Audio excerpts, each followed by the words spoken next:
Maria sat in the corner of the Pentagon briefing room, trying to become invisible as she watched the high-ranking officers enter one by one. At 28, she was the only junior analyst present at that top-secret briefing, and all the heavy stares made it clear that her presence was seen as an administrative error. Her brown hair was pulled back in a tight bun, and she held her briefcase against her chest like a shield as General Patterson swept the room with his steely eye. When his gaze fell on her, he frowned deeply. Maria's career in military intelligence had been built on a foundation of meticulous silence and hard work. She had grown up in a quiet Ohio suburb, the daughter of a math teacher and a librarian. Ordinary people who would never have imagined that their daughter would end up working in the shadows of national security. From a young age, Maria had a peculiar ability to decipher patterns where others saw only chaos. At school, while her classmates struggled with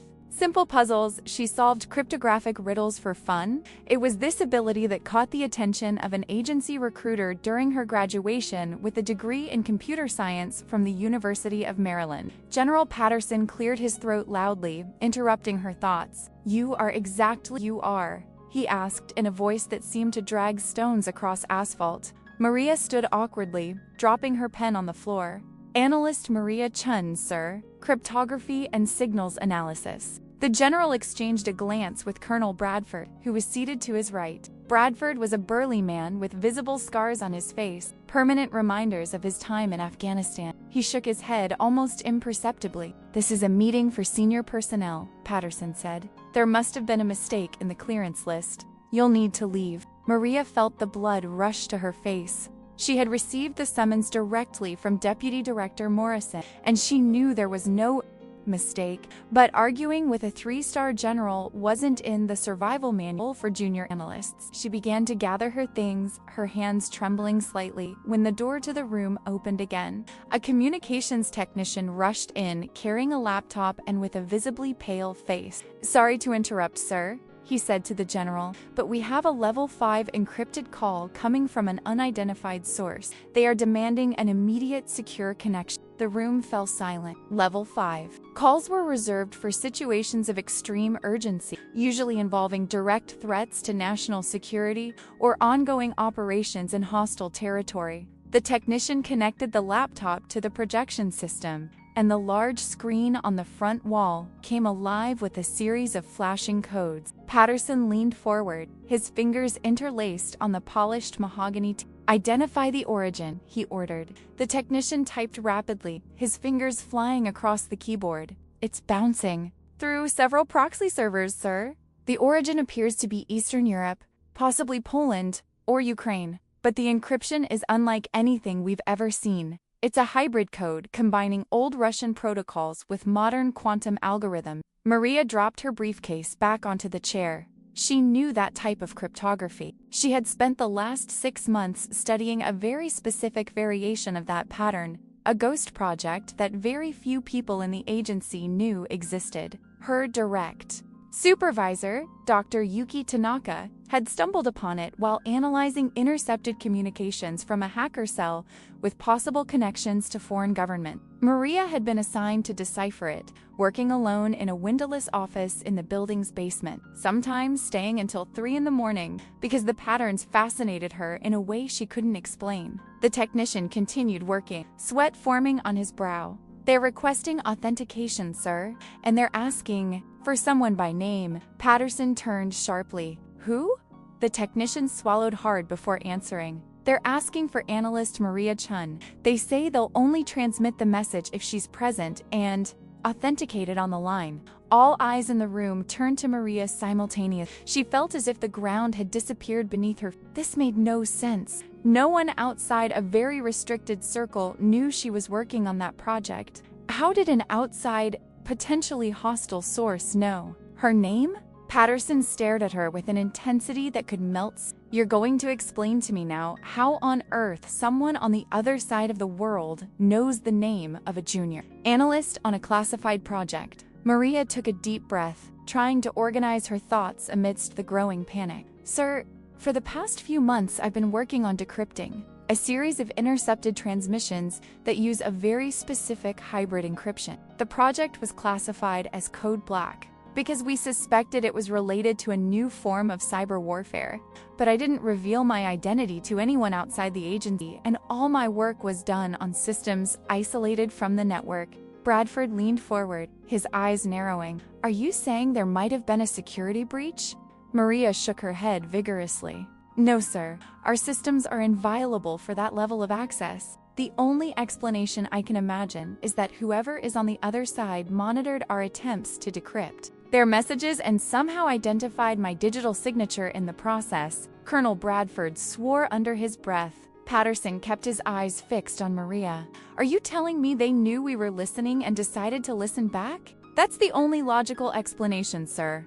The general was silent for a long moment, the kind of silence that precedes decisions that change the course of entire operations. Finally, he nodded to the technician. Authenticate Analyst Chun on the line, and I want all security protocols active. If this is a trap or a cyber attack, I want us ready to disconnect everything in a second. Maria approached the main table with legs that seemed to be made of jelly. The technician guided her through the authentication process, which required her fingerprint, a voice code, and a 16-digit password that she had memorized but never expected to use in a situation like this. When the last protocol was completed, the screen flickered and changed to an encrypted video interface. For a moment, there was only static, and then the image stabilized, revealing a middle-aged man with gray hair and deeply tired eyes. He was sitting in a dark room, and Maria could see what appeared to be medical equipment in the background. The man spoke in English with a heavy Slavic accent. Analyst Chun, thank you for accepting this communication. My name is Dmitry Volkov, and I am contacting you because my life, and possibly the safety of thousands of people, depends on you. Listening to me, Patterson immediately interjected. Properly identify yourself and explain how you gained access to classified U.S. communication lines. Volkov coughed, a deep, painful cough that made his entire body tremble. General, I presume my identification is irrelevant at this point. What is relevant is that I was one of the architects of a cyber warfare program developed by a private consortium working with several governments, including some you would consider adversaries. I was diagnosed with terminal pancreatic cancer 3 months ago, and now that I have nothing left to lose, I have decided to expose the entire operation. Maria felt a shiver run down her spine. She had theorized about the existence of something like this, an independent group operating beyond traditional national jurisdiction, but had been dismissed as paranoia by some of her colleagues. Volkov continued, his voice growing weaker. Analyst Chun was the first person in any Western intelligence agency to come close to breaking our code. I've been monitoring her work with admiration. I must admit, her methods are elegant and creative in a way I rarely see. That is why I chose to make contact through her. I know she will understand what I am about to share. Bradford leaned in and whispered something to Patterson, who nodded grimly before speaking again. If you have intelligence about threats to the national security of the United States, there's a proper protocol for that. Volkov gave a bitter laugh. Protocol? General, your protocol has already been compromised.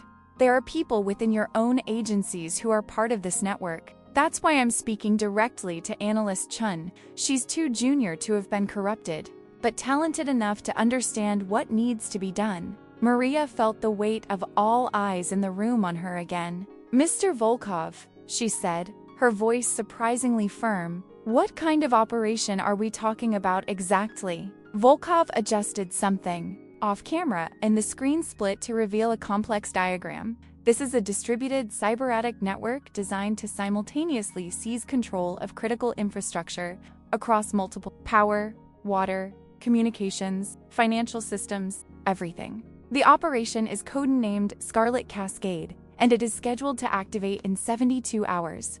The goal is not immediate destruction, but rather to create a coordinated global crisis that allows certain political and economic actors to consolidate power during the ensuing chaos. The room erupted in activity. Officials began speaking simultaneously. Technicians started recording and transcribing everything, and someone was already on the phone with the White House. Maria forced herself to keep her focus on Volkov. How do we stop this? He looked directly at her through the screen, and she saw something resembling hope in his tired eyes. I've developed a master key, a code that can disable the entire network before it's activated, but it needs to be manually implemented on 5 key nodes in the network located in different countries. Each node requires a unique decoding sequence, and I will only entrust these sequences to you, Analyst Chun, because you are the only one who has demonstrated the ability to understand them. Patterson slammed his fist on the table.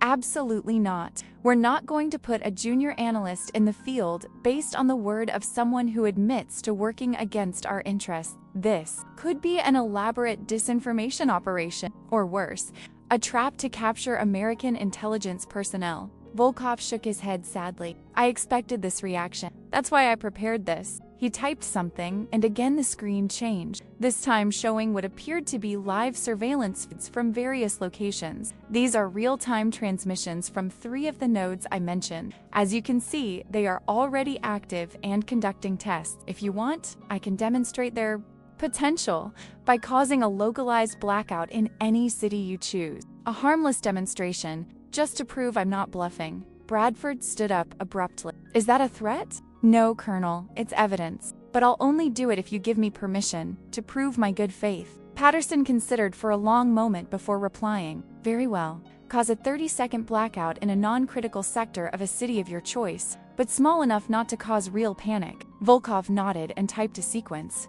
of commands. I've chosen an industrial area on the outskirts of Duluth, Minnesota. Starting now. He pressed enter, and exactly 15 seconds later, the communications technician's phone began to. He answered, listened, and turned visibly pale. Sir, we're receiving reports of a sudden blackout in Duluth, exactly where he said. It's coming back now. The silence that followed was absolute. Maria felt the world around her fundamentally change. This was no longer theoretical or abstract. There was a real, demonstrable threat, and somehow she was at the center of it. Volkov spoke again, and now his voice carried urgency. You have 72 hours.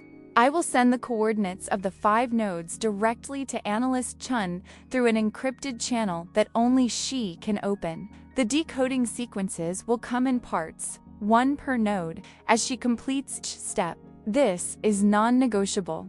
I trust her, and no one else. Patterson looked at Maria with an expression she couldn't decipher. It was part frustration, part reluctant respect, and something else she couldn't quite place. Analyst Chun, he said formally, do you understand the gravity of what's being proposed here? You would essentially be operating as an untrained field agent in potentially hostile territory, relying on the word of a confessed cybercriminal. The chances of this being a trap, or of you not surviving, are substantial. Maria glanced at the screen, where Volkov watched her with those tired eyes that had seen too much, and then looked around the room at all the high-ranking officers who now depended on her answer. She thought of her parents in Ohio, who still believed she worked in data analysis for the Department of Defense, something safe and boring. She thought of the countless hours she had spent in her windowless office, fascinated by patterns and codes that no one else wanted or could decipher. I understand perfectly, sir, she finally replied. And if there's even a chance this is real, then doing nothing isn't an option. I accept the mission. Bradford almost choked. Patterson kept his gaze fixed on her for another long moment before nodding slowly. Very well. But you won't be alone. We'll assemble a support team, and you'll have the best resources we can provide without compromising the operation. Volkov intervened one last time. General, I respect your position, but the more people involved, the greater the risk of exposure. The network we're facing has eyes everywhere. It must operate with as little support as possible. Patterson didn't respond to Volkov, but said to Maria, you have 2 hours to prepare. After that, you'll be on your way to the first node. And Chun, he added, almost as an afterthought, don't let us down. The call ended and the room erupted in a frenzy of activity. Maria was quickly surrounded by people asking questions, taking measurements for field equipment, explaining emergency protocols. But through all the chaos, she kept her mind focused on a single truth. In the next 72 hours, she would cease to be an invisible analyst in the corner of the room and become something entirely different. Someone whose presence could no longer be questioned or ignored. Someone who, for better or worse, now carried the weight of countless lives in her. And as she was led out of the meeting room toward an uncertain future, Maria Chun realized she finally understood what her high school math teacher had said years ago. Sometimes, the most important patterns we find aren't in the numbers, but in the moments that define us. Maria was led through corridors she had never walked before, down elevators that required access codes she didn't even know existed. The Pentagon building was like an iceberg. She had always known that, with far more structure hidden beneath the surface than above. Now she was being guided into those depths by an agent from the Special Activities Division, who identified himself only as Carter. He was a tall man, probably in his late 30s, with a posture that communicated years of military training and eyes that never stopped assessing potential threats around him. They entered a room that looked like a hybrid between an armory and an advanced technology lab. Rows of equipment were arranged with military precision, from bulletproof vests to specialized laptops that looked like they'd come straight out of a science fiction movie. A dark-haired woman with thin-rimmed glasses approached, extending her hand to Maria. "I'm technology specialist Rachel Summers," she said with a slight southern accent. "I'll equip you with everything you need for this operation." Maria shook her hand, still processing the unreality of the situation. Just a few hours ago, she'd been worried about whether she'd be able to finish her quarterly review on time. Rachel guided her to a table covered with electronic devices. "This is a laptop reinforced with quantum-level encryption capabilities," she explained, holding up a surprisingly lightweight device. "It has a satellite connection that works virtually anywhere in the world, and it's equipped with anti-tracking countermeasures. If someone tries to hack it remotely, it will thermally self-destruct, destroying all data, but without causing you any harm." Maria picked up the laptop, feeling the cold metal against her palms. The reality of what she was about to do began to sink in through the initial shock. Rachel continued showing other items, each more impressive than the last. A watch that functioned as a tracking device, but could also emit an emergency signal that would reach military satellites. A pair of seemingly ordinary glasses that actually had an integrated microcamera and an augmented reality display that could overlay encrypted information directly into her field of vision. A casual jacket that concealed a ballistic vest light enough to go unnoticed, yet strong enough to stop most pistol ammunition. Maria tried on each item, feeling like an actress preparing for a role she hadn't auditioned for. Carter watched from a respectful distance, but when Rachel finished her technical briefing, he approached. "We need to talk about personal security protocol," he said bluntly. "You had basic self-defense training when you joined the agency, but that was years ago and was probably minimal." Maria nodded, remembering a 2-week course that had seemed more like security theater than real. "Preparation," Carter continued, his tone never condescending, just factual. "I'll give you the fast-forward version of what you absolutely need to know. First, confidence is your best weapon. If you act like you belong somewhere, most people will assume you do. Second, always know where the exits are. Third, if something feels wrong, it probably is. So trust your instincts." He spent the next hour teaching her basic evasion techniques, how to identify surveillance, how to make secure communications in compromised environments, how to use crowds to disappear. Maria absorbed it all with the same intensity she applied to her cryptographic puzzles, treating each lesson as an essential component of a larger system. Her analytical mind adapted quickly, seeing patterns in the way Carter moved, in the way he emphasized certain words over others. He noticed this and allowed himself a small smile. "You learn quickly," he said. "That's good.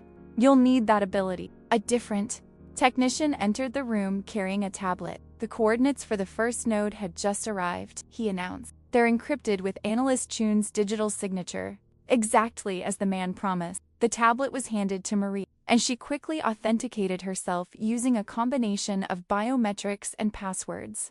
The screen revealed a detailed map showing a location in Warsaw, Poland. The node was apparently hidden inside a commercial office complex in the Rodmy C district, the city's central area. Along with the coordinates were specific instructions, a sequence of steps she would need to follow to access the physical server and implement the deactivation code. Warsaw, Carter murmured, glancing over his shoulder. It could be worse. We have assets in Poland that can provide logistical support without raising red flags. Maria studied the map intently, memorizing every detail. The target building was a modern glass and steel skyscraper, 23 stories of tech, companies and startups. The server was located on the 17th floor, inside a cybersecurity firm called Baltic Digital Solutions. The irony did not escape her notice. A security company being used to host a cyber weapon. Rachel returned with a small backpack. Here are your travel documents and cover ID, she said. You'll be traveling as Sarah Mitchell, information security consultant for TechGuard International, a real company that occasionally works with us. You have a scheduled meeting with Baltic Digital Solutions to discuss their services, which will give you legitimate access to the building. Maria took the fake passport, seeing her own face staring back at her under a different name. Sarah Mitchell looked confident in the photo, her eyes direct and professional. Maria wondered if she could embody that confidence when the time came. An operations officer holding a secure phone. General Patterson wants to speak with you before you leave, he said. Maria took the phone, her hands surprisingly steady now. Sir, she said. Shh, Chun, Patterson's voice thundered through the line. I want to make it absolutely clear that this operation is unofficial in every sense. If anything goes wrong, if you are captured or compromised, the United States government will deny any knowledge. Do you understand that? I understand, sir, Maria replied. But she also heard something else in his voice, a note of genuine concern that he was trying to hide beneath the military toughness. You have emergency exfiltration resources at each location, he continued. Use them if necessary. Don't try to be a hero. The call ended and Maria returned the phone. Carter watched her with a thoughtful expression. Most people would be terrified right now, he said. You seem more focused than scared. Maria considered this for a moment before replying. I am scared, she admitted. But I've also spent my whole life solving problems that others thought were impossible. This is just another kind of puzzle, except the consequences of failure are much more real. Carter nodded, appreciating the honesty. That mindset will keep you alive. Just don't let logic completely override instinct. Sometimes your body knows something is wrong before your brain understands why. They were escorted to an unmarked vehicle that would take them to Dulles International Airport. During the drive through the streets of Washington, Maria looked out the window at ordinary people living there. Ordinary lives. A man walked his dog. A woman carried shopping bags. Teenagers laughed at a bus stop. None of them had any idea that within 72 hours their lives could be completely turned upside down if she failed. The weight of that responsibility was overwhelming when she allowed herself to think about it, so she forced her mind back to the technical details of the mission. The plane that awaited her was not a commercial flight, but a military jet converted to look like a private, corporate plane. Inside, there were only a few seats and a lot of communication equipment. Carter would fly with her to Warsaw, remaining as rear support while she carried out the actual mission. During the flight, they reviewed every aspect of the plan repeatedly, Carter challenging each of her assumptions, making her think through contingency scenarios. What if the elevator was broken? What if her cover was checked more thoroughly than expected? What if the server was in a different location? Maria worked through each problem methodically, her background in systems analysis serving her well. She created mental decision trees, mapping out responses to every possible complication. Carter seemed pleased with her work, offering occasional corrections or suggestions based on his field experience. You analysts, he said at one point, always think everything can be reduced to logic, but fieldwork is chaotic. People are unpredictable. Sometimes you have to improvise. Maria absorbed this, too, adding it to her growing mental model of how to operate in this new world. When they finally landed in Warsaw, it was early morning, and the city was enveloped in a cold November mist. The air had that particular scent of old European cities, a mixture of history and modernity. Carter guided her through customs using a diplomatic line that avoided the usual crowds, and soon They were in another unmarked vehicle heading to the hotel where Maria would be staying. It was a middle-class establishment in the Prague district, chosen because it was discreet but not so cheap as to attract attention. Her room was simple but functional. Carter did a quick scan for listening devices before declaring the space secure. "You have 6 hours until your scheduled meeting," he said. "I suggest you get some sleep, but I understand if you can't. I'll be in the next room. Any concerns, you let me know immediately." Maria nodded, suddenly feeling the weight of exhaustion sinking in. But when Carter left and she was alone in the silence of the room, she found her brain wouldn't switch off. It kept churning through the mission steps, reviewing the code she would need to implement, imagining all the things that could go wrong. She opened her laptop and checked for updates from Volkov. There was an encrypted message waiting, reconfirming the details of the first node and adding a personal note at the end. "Analyst Chun," it said, "I know this must seem impossible and terrifying, but you were chosen not only for your technical skill, but because I saw something rare in your work, a combination of precision and creativity that is essential for what lies ahead. Trust yourself." The next few hours would determine whether that confidence was justified or catastrophically misguided.